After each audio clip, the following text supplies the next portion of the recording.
In July of 1518, in the city of Strasbourg, a woman named Frau Trophäa walked out into the street and started dancing.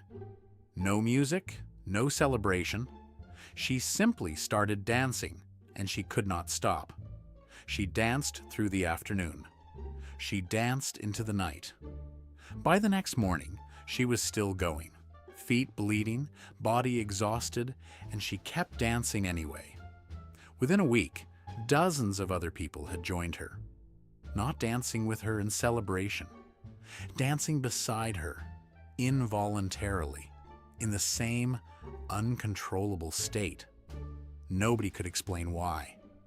By the end of the month, contemporary accounts describe as many as 400 people caught in the same condition, dancing through the streets of Strasbourg with no music and no apparent reason, unable to stop on their own. People collapsed from exhaustion. Some reportedly suffered strokes and heart attacks from days of non-stop physical strain. The city was watching something it had no explanation for. The authorities' first response made it worse. Local physicians decided the cure for compulsive dancing was more dancing.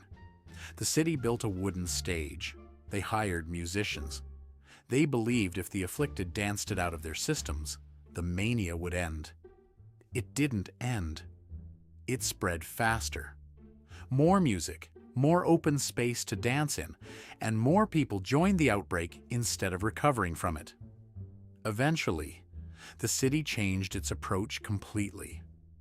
The dancers were taken to a shrine dedicated to Saint Vitus, a saint linked in regional folklore to a curse that could force a person to dance against their will.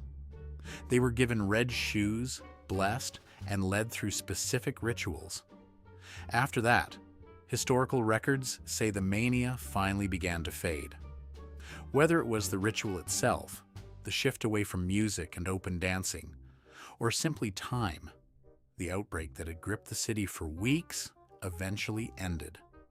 Modern historians don't believe this was supernatural, and most now reject early theories that it was caused by poisoning from tainted grain. The leading explanation today is called mass psychogenic illness, a real, documented phenomenon where extreme collective stress produces genuine involuntary physical symptoms that spread from person to person, almost like a contagious panic response, but expressed through the body instead of through fear. And the timing lines up. In the year leading up to the outbreak, Strasbourg had been hit by famine, disease, and crushing poverty. The population was already living under extreme, sustained psychological stress. Combined with a real regional belief that a curse could force someone to dance uncontrollably, that stress appears to have found a physical outlet, and it spread through the population the same way panic or fear can spread through a crowd. Nobody planned it. Nobody chose it. Under the right combination of collective stress and shared belief, the human mind and body found the same strange, involuntary outlet at the same time in hundreds of people at once. If a true story can feel this strange, subscribe. This channel exists for exactly this kind of thing.